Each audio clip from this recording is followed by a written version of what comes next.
هذا القرآن يوحدنا لطريق الخير يوجهنا الله تعالى أنزله ورسول الله معلم. بسم الله الرحمن الرحيم. الفصل الثالث في الشاذ والمنکر والمعلل والاعتبار.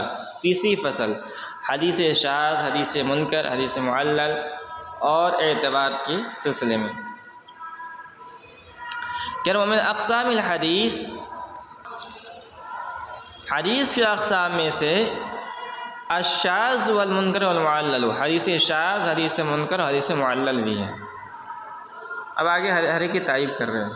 الشاذ لغتاً، لغت میں شاذ کسے کہتے ہیں؟ کہہ رہے ہیں والشاذ فی اللغتی، لغت کے اندر شاذ کہتے ہیں من تفرد من الجماعت وخرج منها، جو جماعت سے نکل جائے، الگ ہو جائے اور اس سے نکل جائے. تو ایک حدیث میں الفاظ آئے ہیں کہ من شذ شذ الی النار، کہ جو جماعت سے الگ ہو جاتا ہے، متفرد ہو جاتا ہے، تفرد اختیار کرتا ہے، تو وہ جہنم کی آگ کی طرف گرنے لگتا ہے. تو شذ کے معنی آتے ہیں تفرد، شذ ای تفرد من الجماعت، جماعت سے الگ ہونا. یہ تو لغوی معنی ہے. محدثین کی اصطلاح میں شاذ کسے کہتے ہیں؟ الشاذ اصطلاحاً وفی الاصطلاح، اور محدثین کی اصطلاح میں ما روی مخالفا لما رواه الثقات، اس حدیث کو کہتے ہیں جو مروی ہو مخالفا لما رواه الثقات، اس حدیث کے مخالف جس کو ثقہ راویوں نے روایت کیا ہو. تو حدیث شاذ کے اندر کیا ہوتا ہے کہ دو حدیثیں ہوتی ہیں. ایک جو ہے ایک کے روایت کرنے والا ثقہ ہوتا ہے، اکیلا ہوتا ہے، اور دوسرے کے روایت کرنے والے، دوسری حدیث کی روایت کرنے والے بھی ثقہ ہوتے ہیں مگر وہ کئی ہوتے ہیں. تو ثقہ سب راوی ہوتے ہیں، فرق یہ ہوتا ہے کہ ایک طرف ایک ہوتا ہے، باقی طرف جو ہے کئی ثقہ راوی ہوتے ہیں. فَإِن لَمْ يَكُنْ رَاوِيهِ ثِقَةٌ فَهُوَ مَرْدُودٌ، کہہ رہے کہ اگر روایت کرنے والا راوی ثقہ نہ ہو تو مردود ہے. یعنی اگر ایک طرف جو ہے کمزور راوی روایت کر رہا ہے اور دوسری طرف روایت کرنے والے سب کے سب جو ہے ثقات ہیں، تو اس حدیث کو حدیث شاذ نہیں کہیں گے بلکہ حدیث مردود کہیں گے. وَإِن كَانَ ثِقَةً فَسَبِيلُهُ التَّرْجِيحُ بِمَزِيدِ حِفْظٍ وَضَبْطٍ أَوْ كَثْرَةِ عَدَدٍ وَوُجُوهٍ أُخَرَ مِنَ التَّرْجِيحَاتِ. کہہ رہے کہ اگر روایت کرنے والا راوی ثقہ ہے، تنہا راوی روایت کر رہا ہے ثقہ ہے، تو پھر حدیث کے اندر تطبیق کیسے دی جائے گی، کس حدیث کے اعتبار کیا جائے گا؟ کہہ رہے کہ اب دیکھا جائے گا کہ دونوں جو روایت کرنے والے دونوں حدیثیں ہیں ان میں سے جو ہے جو وجوہ ترجیح ہیں ان کو سامنے رکھ کر دونوں حدیثوں میں سے صحیح کون ہے اور اصح کون ہے اس کا فیصلہ کیا جائے گا. کیا کیا دیکھا جائے گا؟ بمزید حفظ و ضبط، کہہ رہے کہ زیادتی حفظ کو، زیادتی ضبط کو، کون زیادہ حدیث کو روایت کرنے والا ہے، اور ضبط یعنی یاد رکھنے والا ہے. او کثرت عدد، یا کثرت تعداد کو دیکھا جائے گا. او وجوہ اخر، اور دوسری اور چیزوں کو دیکھا جائے گا میں ترجیحات، جو حدیث کو راجح قرار دینے کے سلسلے میں جو محدثین نے وجوہ ترجیح وضع کیے ہیں ان کو دیکھ کر فیصلہ کیا جائے گا. تو یہ وجوہ ترجیح جو ہے یہ بڑی بڑی کتابوں کے اندر پڑھیں گے. یہاں بس اتنی بات یاد رکھیں کہ شاذ اس حدیث کو کہتے ہیں جس کو کوئی ثقہ راوی روایت کرے اور مخالف ہو اس حدیث کے جس کو کئی ثقہ راوی نے روایت کیا ہے. اگر جو ہے روایت کرنے والا ثقہ نہیں ہے تو اس حدیث کو حدیث شاذ نہیں کہیں گے بلکہ مردود کہیں گے.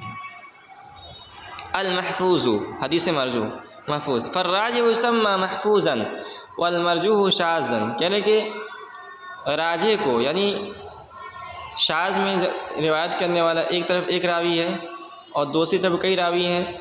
اب دونوں حدیثوں کے اندر ٹکراؤ ہو گیا. اب جو ہم نے کیا کیا کہ محدثین نے جو وجوہ ترجیح وضع کی ہیں ان کی روشنی میں ہم نے فیصلہ کر دیا کہ یہ حدیث زیادہ اصح ہے، یہ حدیث راجح ہے، تو اس راجح حدیث کا نام جو ہے محفوظ رکھا جاتا ہے، اور جو مرجوح حدیث ہے اس کا نام شاذ رکھا جاتا ہے. المنکر، حدیث منکر یہ بھی حدیث کے قسم ہے. کہ المنکر حدیث رواہ ضعیف مخالف لمن هو اصح منه.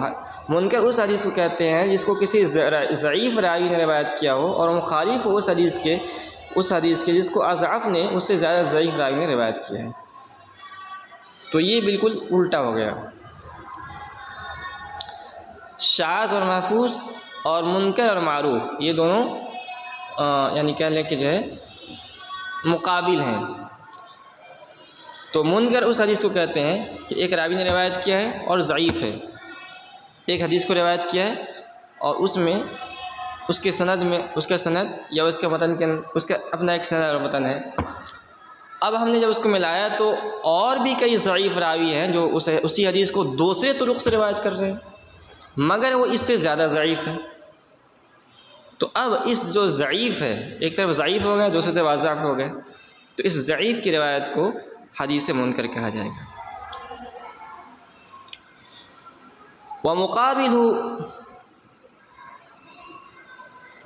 ومقابلہ المعروف اور اس کا مقابل معروف ہے حدیث معروف ہے. کہہ رہے حکم المعروف والمنکر والشاذ والمحفوظ. اب 4 قسمیں ہو گئے. ایک تو معروف ہو گیا, دوسرا منکر ہو گیا, تیسرا شاذ ہو گیا اور چوتھا محفوظ ہو گیا. ان حدیثوں کا کیا حکم ہے؟ کہہ رہے فالمعروف والمنکر کلا راویہما ضعیف. دیکھیں معروف اور منکر ان دونوں کا راوی ضعیف ہوتا ہے. وَأَحَدُهُمَا أَضْعَفُ مِنَ الْآخَرِ اور ان میں سے جو پہلا ہوتا ہے وہ دوسرے سے زیادہ ضعیف ہوتا ہے, دوسرے سے زیادہ اضعف ہوتا ہے. وَأَحَدُهُمَا أَضْعَفُ مِنَ الْآخَرِ اور ان میں سے ایک دوسرے سے زیادہ اضعف ہوتا ہے. وَفِي الشَّاذِ وَالْمَحْفُوظِ اور شاذ اور محفوظ میں جو پہلا ہوتا ہے یہ قوی ہوتا ہے. وفی الشاذ والمحفوظ قوی اور شاذ اور محفوظ کے اندر قوی. احدہما اقوی من الآخر ان میں سے جو پہلا ہوتا ہے زیادہ دوسرے سے زیادہ قوی ہوتا ہے. والشاذ والمنکر مرجوحان کہنے کہ شاذ اور منکر جو ہے مرجوح ہوتے ہیں. والمحفوظ والمعروف راجحان اور محفوظ اور معروف راجح ہوتے ہیں. تو خلاصہ یہ نکلا کہ جو شاذ اور منکر ہوتا ہے یہ چونکہ مرجوح ہوتا ہے تو حدیث بھی مرجوح ہوگی ان کی, اور معروف محفوظ اور معروف چونکہ محدثین کی طے کردہ اصول کی روشنی میں ان کو راجح قرار دیا جاتا ہے تو حدیث جو ہے راجح ہوں گے. اچھا, اب اس کا مطلب یہ نہیں ہے کہ جو ہے ان سے جو احکام ثابت ہوں گے وہ جو شاذ حدیث ہے اس سے جو حکم ثابت ہوا ہے اس کے مخالف ہو جائیں گے, ایسا نہیں. بلکہ اس میں دوسری چیزوں کو جو حکم ثابت ہونے کے سلسلے میں دیگر جو چیزیں ہیں ان کو بھی دیکھا جاتا ہے. اور بسا اوقات شاذ حدیث چونکہ معمول بھی ہونے کی وجہ سے اس پر عمل کیا جاتا ہے اور کیا کہتے ہیں محفوظ حدیث کو چھوڑ دیا جاتا ہے. تو حدیث کے اندر جو ہے 2 چیزیں ہیں, ایک ہے روایت حدیث, ایک ہے درایت حدیث. ان دونوں کو دیکھ کر جو ہے حکم کو ثابت کیا جاتا ہے. تعریف آخر للشاذ شاذ کی دوسری تعریف. وبعضهم لم يشترط في الشاذ والمنکر قید المخالفت کہہ رہے کہ بعض محدثین نے شاذ اور منکر میں مخالفت کی قید نہیں لگائی ہے. وبعضهم لم يشترط في الشاذ والمنکر اور بعض محدثین نے شرط نہیں لگائی ہے شاذ اور منکر کے اندر قید المخالفت لراوی آخر کسی دوسرے راوی کی مخالفت کا, قویًا کان و ضعیفاً خواہ وہ قوی ہو یا ضعیف ہو. وقالوا اور انہوں نے کہا ہے یعنی دیکھیے یہ آگے بتائیں گے کہ اصطلاحات کے اندر کوئی جھگڑا نہیں ہوتا ہے, کوئی اور اصطلاح بنا لے اور کوئی دوسرا اپنا اور اصطلاح بنا لے, اور یہ ہمارے عرف کے اندر بکثرت ایسا ہوتا ہے. جگہ اور مقام بدلنے کی وجہ سے اصطلاحات بدل جاتے ہیں. مثال کے طور پر ہمارے یہاں جو ہے لفظ بال ہے یہ عام ہے تو اس کا اطلاق جو ہے سر کے بال پر اور جو دیگر بال ہیں سب پر اس کا اطلاق ہوتا ہے. مگر دوسرے علاقے کے اندر مثال کے طور پر بنگال کے علاقے کے اندر چلے جائے تو لفظ بال جو ہے اس کا اطلاق خاص جو ہے یعنی بال پر ہوتا ہے، عضو مخصوص کے جو بال ہوتا ہے اس پر ہوتا ہے. تو یہ اصطلاح ہے، اس کے اندر کوئی جھگڑا نہیں ہے، عرب تمنا اصطلاح کر سکتا ہے. تو شاذ کی ایک تعریف تو وہ بیان کی گئی جو اوپر ہے. دوسری تعریف کیا ہے؟ الشاذ ما رواه الثقة وتفرد به. شاذ اس حدیث کو کہتے ہیں کہ جس کو کوئی ثقہ روایت کرے اور اس کے ساتھ تنے تنا ہو.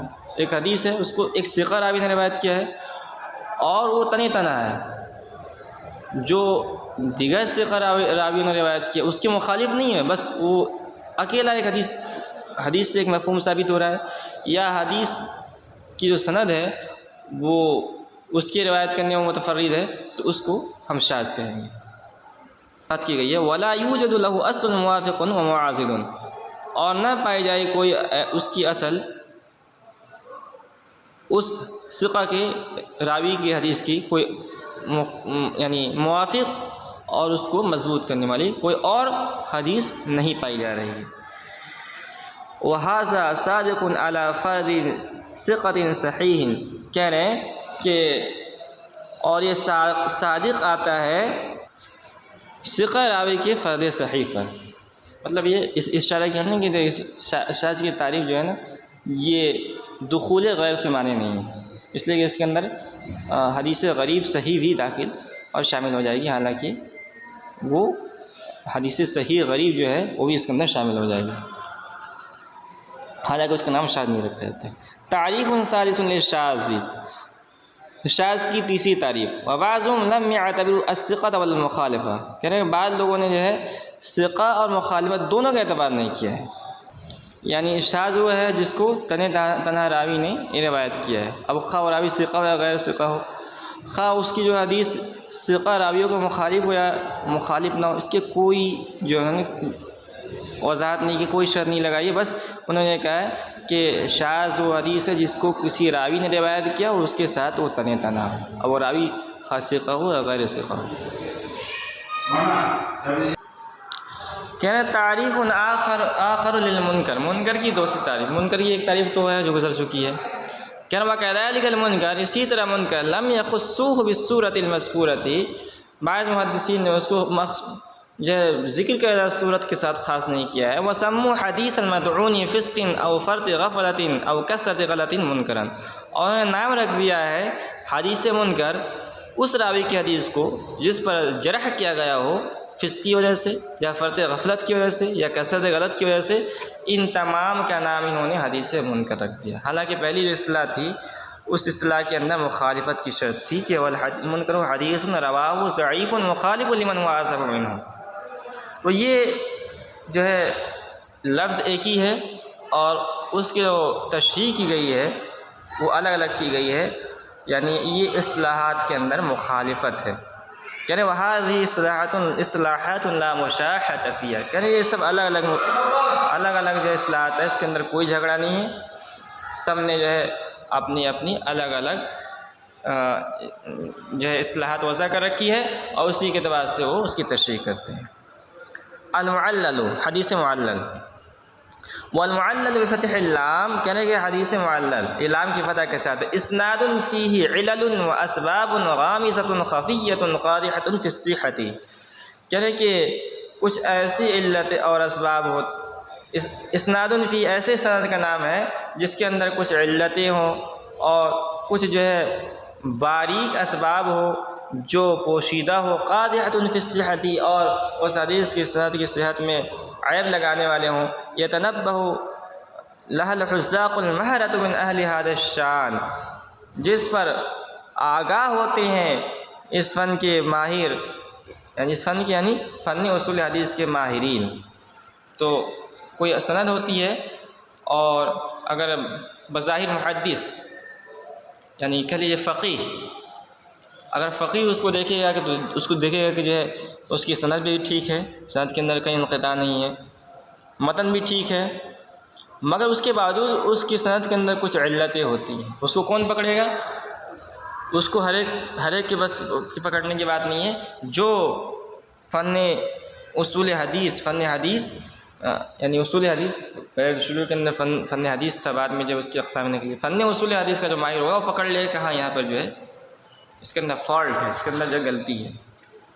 کہ ارسال فی الموصول، جیسے کہ حدیث موصول کے اندر ارسال، کوئی راوی ہے تابعی مثال کے طور پر، اور وہ سمعت رسول اللہ صلی اللہ علیہ وسلم کر کے، قال رسول اللہ صلی اللہ علیہ وسلم کر کے جو ہے روایت کر دیں۔ اب جو ہے فقیہ آدمی اگر دیکھے گا، جو صرف فقیہ محدث نہیں ہے، تو سمجھے گا بھائی حدیث جو ہے بالکل صحیح معلوم ہو رہی ہے، حالانکہ وہ حدیث مرسل ہے، تو انقطاع ہے اس کے اندر۔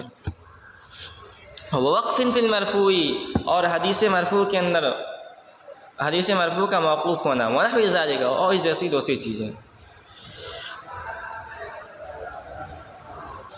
وقد تقصر عبارة المعلل عن اقامة الحجة على دعواه، اور کبھی کبھی معلل اپنے دعویٰ پر دلیل لانے سے عاجز ہو جاتا ہے۔ کالصیرفی فی نقد الدینار والدرہم، جیسا کہ سونار، دینار اور درہم کو پہچاننے کے سلسلے میں، کیا نا کبھی کبھی ایسا ہوتا ہے کہ کوئی حدیث پیش کی جاتی ہے کسی محدث کے سامنے، اور جب وہ حدیث کو سنتا ہے تو فوراً جو ہے وہ کہہ دیتا ہے کہ نہیں، اس حدیث کے اندر کہیں نہ کہیں غلطی ہے، اس حدیث کی سند کے اندر کوئی غلطی ہے، مثال کے طور پر۔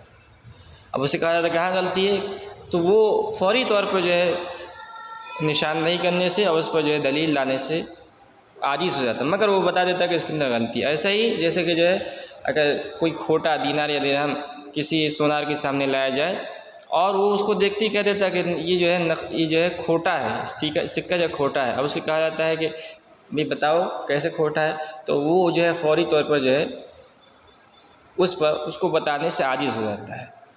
وہ یہ جب کسی فن کا جو آدمی جب اس کے اندر ماہر ہو جاتا ہے تو فوری طور پر جو ہے غلطی کو پہچان لیتا ہے، اگرچہ اس پر وہ دلیل پیش نہ کر سکے۔ المتابع، یعنی اذا روا راوی حدیثا، جب راوی کوئی حدیث روایت کرے، ایک حدیث روایت کرے، وروا راوی آخر حدیثا موافقا لہ، اور کوئی دوسرا راوی کوئی حدیث روایت کرے جو اس حدیث کے موافق ہو، یسمى هذا الحدیث متابعا، تو اس حدیث کا نام حدیث متابع رکھا جاتا ہے، بصیغۃ اسم الفاعل، اسم فاعل کے صیغے پر، مطلب متابع نہیں، متابع۔ یہ حدیث کہتے ہیں نا، اس کو محدثین اسلام کہتے ہیں کہ اس حدیث کے متابع یہ حدیث ہے۔ وَهَذَا مَعْنَى مَا يَقُولُ الْمُحَدِّثُونَ، کہتے ہیں کہ محدثین جو اپنی کتابوں کے اندر یہ الفاظ استعمال کرتے ہیں کہ تابعوا فلان وکثیرا ما یقول البخاری فی صحیح، تابعوا فلان کے جو محدثین کہتے ہیں کہ فلاں اس حدیث کی متابعت فلاں حدیث نے کی ہے، اس کا مطلب یہ ہوتا ہے کہ اس راوی نے جو حدیث روایت کی ہے سیم جو ہے اسی طرح جو ہے ایک دوسرے راوی نے حدیث روایت کی ہے اور دونوں موافق ہیں۔ کہنا وکثیرا ما یقول البخاری فی صحیح، امام بخاری رحمۃ اللہ علیہ بکثرت اپنی صحیح کے اندر کہتے ہیں ویقولون محدثین کہتے ہیں کہ وَلَهُ متابعات، کہ اس حدیث کی بہت سارے متابعات ہیں۔ فائدۃ متابعت، کہہ رہے کہ متابعت کا فائدہ کیا ہوتا ہے، کہہ رہے ہیں کہ والمتابعت توجب التقویۃ والتأیید، کہہ رہے کہ متابعت جو ہے یہ تائید اور تقویت کو ثابت کرتا ہے، یعنی ایک بات ایک آدمی نے کہی اور سیم وہی بات دوسرے آدمی نے کہہ رہی ہے، تو اس سے یہ بات جو ہے مضبوط ہو جاتی ہے کہ جو مضمون بیان کیا گیا ہے یہ کہیں یعنی ثابت ہے، اس کے اندر اور مضبوطی پیدا ہو جاتی ہے۔ کہنا ولا يلزم ان يكون المتابع مساويا في المرتبة للأصل، یعنی کوئی ضروری نہیں ہے کہ جو حدیث متابع ہے وہ مرتبے میں اصل کے موافق ہو، بسا اوقات ایسا ہوتا ہے کہ جو اصل حدیث مروی ہے وہ بالکل نمبر 1 کی حدیث ہوتی ہے اور جو اس کا متابع ہے وہ نمبر 3 کی حدیث ہوتی ہے، حسن لغیرہ مثال کے طور پر، وَإِن كَانَ دُونَهُ، اگرچہ اس حدیث سے کمتر ہو، يصلح للمتابعات، وہ متابعات کی جو ہے صلاحیت رکھتی ہے، طاقت رکھتی ہے۔ درجات المتابعات، متابعت کے مرتبہ ہے، والمتابعات قد يكون في نفس الراوی، یعنی کہ متابعت کبھی نفس راوی کے اندر ہوتے، سیم راوی کے اندر جو ہے جا کے مل جاتے ہیں، وقد يكون في شیخ فوقه، اور کبھی جو ہے یہ راوی کے شیخ میں جا کے جو سند ہوتی ہے مل جاتی ہے، والاول اتم واکمل من الثانی، کہنے کہ اگر نفس راوی کے اندر جا کر مل جائے دونوں تو یہ زیادہ اس مطابق جو زیادہ مضبوط اور مکمل ہوتا ہے، لأن الوہن فی اول اسناد اکثر واغلب، اس لیے کہ اول سند کے اندر کمی کا آنا یہ زیادہ ہوتا ہے اور اس بکثرت ہوتا ہے۔ تو شروع سند کے اندر جو ہے غلطی کا امکان زیادہ ہوتا ہے، اوپر میں جتنا اوپر جائیں گے اتنا کم ہوتا جائے گا، خیر القرون قرنی والی حدیث کی وجہ سے۔ متى یستعمل مثلہ، کہہ رہے ہیں مثلہ محدثین اپنی کتابوں کے اندر لفظ مثلہ کا استعمال کرتے ہیں، کب کرتے ہیں؟ کہہ رہے ہیں والمتابع ان وافق الاصل فی اللفظ والمعنى یقال مثلہ، کہ اگر متابع موافق ہو جائے، ان وافق الاصل، اصل کے موافق ہو جائے، فی اللفظ والمعنى، لفظ اور معنی دونوں کے اندر، یقال مثلہ، تو محدثین کہتے ہیں کہ مثلہ کا لفظ استعمال کرتے ہیں، یعنی یہ جو حدیث ہے یہ پہلے حدیث کے موافق ہے، لفظ کے اندر بھی معنی کے اندر بھی۔ وَإِنْ وَافَقَ فِي الْمَعْنَى دُونَ اللَّفْظِ يُقَالُ نَحْوُ، اور اگر موافق ہو جائے معنی کے اندر نہ کہ لفظ کے اندر، تو اس کے لیے محدثین نحو کا لفظ استعمال کرتے ہیں، حدیث کی کتابوں کے اندر بکثرت دکھیں گے۔ شروط المتابعات، متابعات کے شرائط، وَيُشْتَرَطُ فِي الْمُتَابَعَةِ أَن يَكُونَ الْحَدِيثَانِ مِنْ صَحَابِيٍّ وَاحِدٍ، جیسے کہ متابعت کی شرائط میں سے ایک شرط یہ ہے کہ دونوں حدیثیں ایک ہی صحابی سے مروی ہوں، تو اس کو متابعت کہا جائے گا۔ تو اگر اول سند کے اندر مل جائے تو اعلیٰ درجے کے اس کو متابعت کہیں گے، لیکن آخری درجے کا یہ ہے کہ وہ حدیث جو ہے، جو دو حدیث مروی ہے، وہ صحابی میں جا کر مل جائے، یعنی حدیث کے مطلب سند صحابی کے اندر جا کر مل جائے تو اس کو متابعت کہیں گے۔ اگر صحابی کے اندر بھی نہیں ملتی لیکن دونوں کا مفہوم ایک ہے تو اس کو متابعت نہیں کہیں گے، اس کو شاہد کہتے ہیں۔ وَإِنْ كَانَ مِنْ صَحَابِيَّيْنِ يُقَالُ لَهُ شَاهِدٌ، اور اگر دو صحابی سے مروی ہے، دونوں حدیثیں اور مفہوم مل رہا ہے ان کا، تو اس کو شاہد کہا جاتا ہے۔ كَمَا يُقَالُ لَهُ شَاهِدٌ مِنْ حَدِيثِ أَبِي هُرَيْرَةَ، جیسا کہ محدثین کہتے ہیں کہ اس حدیث کا ایک شاہد ہے جو حضرت ابو ہریرہ رضی اللہ تعالیٰ عنہ سے مروی ہے۔ وَيُقَالُ، اور محدثین کہتے ہیں لَهُ شَوَاهِدٌ، اس حدیث کے بہت سارے شواہدات ہیں۔ وَيَشْهَدُ بِهِ حَدِيثُ فُلَانٌ، اور محدثین یہ لفظ استعمال کرتے ہیں کہ يَشْهَدُ بِهِ حَدِيثُ فُلَانٌ، اس حدیث کا شاہد فلاں حدیث ہے۔ یہ تو ایک تعریف تھی ایک اصطلاح کے اعتبار سے متابع اور شاہد کے۔ وَبَعْضُهُمْ يَخُصُّونَ الْمُتَابَعَةَ بِالْمُوَافَقَةِ فِي اللَّفْظِ، کہہ رہے ہیں کہ بعض محدثین جو ہے متابعات میں جو مثلہ، نحو، یہ الگ الگ تشریح کی، وہ سب جو ہے اس کی تشریح نہیں کرتے، کہتے ہیں کہ المتابعۃ بالموافقۃ فی اللفظ، اگر لفظ کے اندر موافقت ہے تو اس کو متابعت کہیں گے۔ والشاہد فی المعنی، اور اگر جو ہے معنی کے اندر موافقت ہے ایک حدیث کے دوسرے حدیث سے تو اس کو شاہد کہتے ہیں۔ سواء کان من صحابی واحد او من صحابیین، خواہ وہ حدیث ایک صحابی سے ہو یا دوسرے صحابی سے ہو۔ تو یہ الگ الگ اصطلاح ہو گئی، پہلی اصطلاح زیادہ مشہور ہے اور یہ مشہور نہیں ہے۔ تعریف ثالث لہما، متابع اور شاہد کی تیسری تعریف، وقد یطلق الشاہد والمتابع بمعنى واحد، اور کبھی کبھی شاہد اور متابع ایک ہی معنی میں بولا جاتا ہے۔ والامر فی ذلک بین، کہہ کہ معاملہ اس سلسلے میں واضح ہے، یعنی یہ اس کو ہم کہہ سکتے ہیں کہ تسامحاً کہا جاتا ہے۔ اور والامر فی ذلک بین، اور معاملہ اس میں واضح ہے کا مطلب یہ ہے کہ دونوں کا جو مقصود ہے وہ ایک ہے، تقویت دینا، تو دونوں کے اندر جو تقویت چونکہ ہوتی ہے اس لیے توسعاً کہہ لیجیے، تسامحاً جو ہے شاہد کی جگہ مطابق کا شاہد کا اطلاق کر دیا جاتا ہے۔ الاعتبار، کہنے وتتبع طرق الحدیث واسانیدها بقصد معرفت المتابع والشاہد یسمى الاعتبار، کہہ رہے ہیں حدیث کے طرق اور اس کے اسانید کا تتبع، تلاش کرنا، بقصد معرفت المتابع والشاہد، شاہد اور متابع کو جاننے کی غرض سے اس کام کا نام اعتبار رکھا جاتا ہے۔ تو ایک حدیث ہے مثال کے طور پر، اب اس حدیث کا کوئی متابع یا شاہد ہے کہ نہیں، اس کے لیے ہم نے ذخیر حدیث کو کھنگالنا شروع کیا۔ ابھی جو اس کام کیا جائے گا اس کا نام جو ہے اعتبار